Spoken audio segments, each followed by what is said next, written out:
자, 안녕하십니까. 우리 우편 두 번째 시간이네요. 자, 첫 번째 시간 잘 정리하고 오셨습니까? 자, 정리를 꼭 하고 오셔야 된다고 말씀을 드렸어요. 그죠? 자, 그러면, 일단 2강의 내용을 하기 전에, 저랑 1강에서 배운 내용이 뭔지 한 번만 교재 보면서 살펴보고 가도록 하겠습니다. 자, 첫 번째가 우편의 의의죠. 과연 우편이 뭐냐라는 거였었습니다. 그래서 좁은 의미가 있고 넓은 의미가 있다라고 했는데 그것을 구분하는 건 중요하지 않습니다. 자, 그래서 우편이라는 건 뭐였느냐 하면 서신 등의 의사 전달물, 그리고 통화, 그리고 물건, 이러한 것들을 나라 안팎으로 보내는 것을 저희가 우편이라고 했죠. 자, 근데 그 부분에서 중요한 건 뭐냐면 서신 등에라고 했습니다. 서신 등. 그때 그 서신 등의 의사 전달물에 몇 가지가 있었느냐 하면 8가지가 있었죠. 자, 그래서 뭐 예를 들면 신문이라든가 정기 간행물이라든가 서적이라든가 우리 서적 같은 경우에는 표지를 제외한 48쪽 이상이라고 말씀을 드렸죠.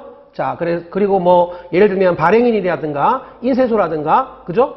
출판사라든가 이런 이름들이 반드시 있어야 된다. 그리고 페이지 수가 기록이 되면 그것을 서적이라고 한다. 뭐 이렇게 말씀을 드렸습니다. 자, 그 내용이 저희 7페이지에 가면 있죠. 한번 볼까요? 신문, 그리고 정기 간행물, 그리고 서적. 좀 전에 말씀드렸지만 표지를 제외한 48쪽 이상의 인쇄물이나 제본이 된 것들, 그리고 발행인이나 출판사나 인쇄소 중 하나가 기록되어 있어야 된다. 그리고 페이지 수가 표시되어 있어야 된다라고 말씀을 드렸고요. 자, 그리고 상품 안내서도 있었고요. 자, 그리고 첨부 서류나 송장 이러한 것들도 있었고요. 그리고 외국으로 보내는 국제 서류, 그리고 이제 국내 서류 중에서도 본점이나 지점, 그리고 지점과 지점 사이에 발송하는 12시간 이내에 배달이 요구되는 상업용 서류, 그리고 신용카드, 이러한 8가지들이 있었습니다. 이 부분이 중요하다라고 말씀을 드렸고 별표를 꼭 치라고 말씀을 드렸습니다. 그죠?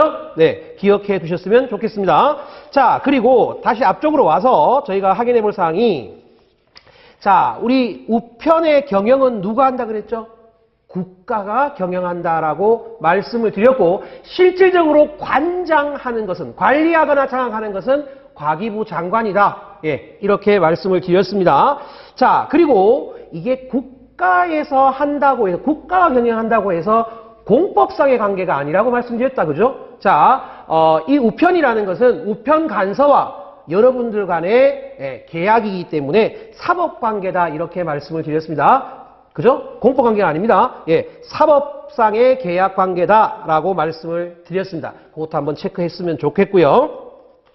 자, 뒤로 넘어가셔서 우리 6페이지에 보면 우편에 관한 법률이 있었어요. 자, 이 법률 부분은 문제에서 그 법률에 대한 설명을 이렇게 적어둡니다. 그러면 이것이 무슨 법률에 대한 설명인지 여러분들이 선택하는 그러한 문제가 출제된 적이 있죠. 그죠? 자, 그래서 여러 가지 있으니까 역시 확인을 한번 해 보셨으면 좋겠습니다.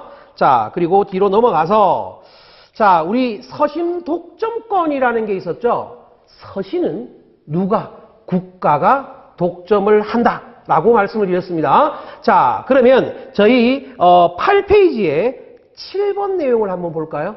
자, 그 7번 내용의 세 번째 줄에 중량이 350g을 초과하거나 그리고 기본 통상요금의 10배를 초과하게 되면 이건 국가 외에도 할 수 있다라고 말씀을 드렸지만 뒤집어 말씀을 드리면 350g 이하라든가, 자, 그리고 우리 그 기본 통상요금의 10배 이하, 자, 그리고 국가나 지자체에서 발생하는 등기 취급의 이런 우편물들은 국가에서 하는 독점권이 있다라고 말씀을 드렸습니다. 국가 독점권이 있다. 자, 몇 가지라고 그랬습니까? 3가지라고 그랬습니다. 3가지, 350g 이하. 자, 그리고 기본 통상요금의 10배 이하. 자, 그리고 국가나 지방자치단체에서 발송하는 등기 취급 서신은 위탁이 불가능하다. 국가만 할 수 있다라는 내용이죠. 자, 이것도 반드시 기억을 했으면 좋겠습니다. 자, 그 외의 내용들에 대해서는 크게 중요한 내용이 없었고요. 자, 9페이지에 갑니다. 9페이지에 가면 6번.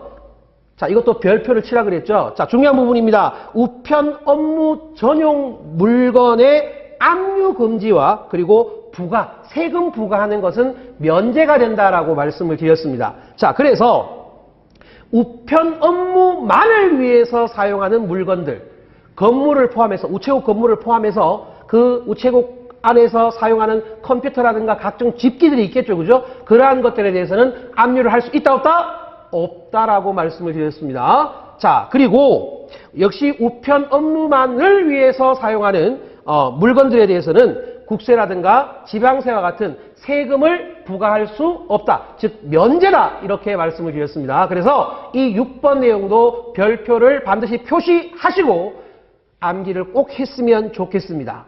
자, 그렇게 해서 넘어가고요. 자, 나머지는 크게 중요한 부분이 아니기 때문에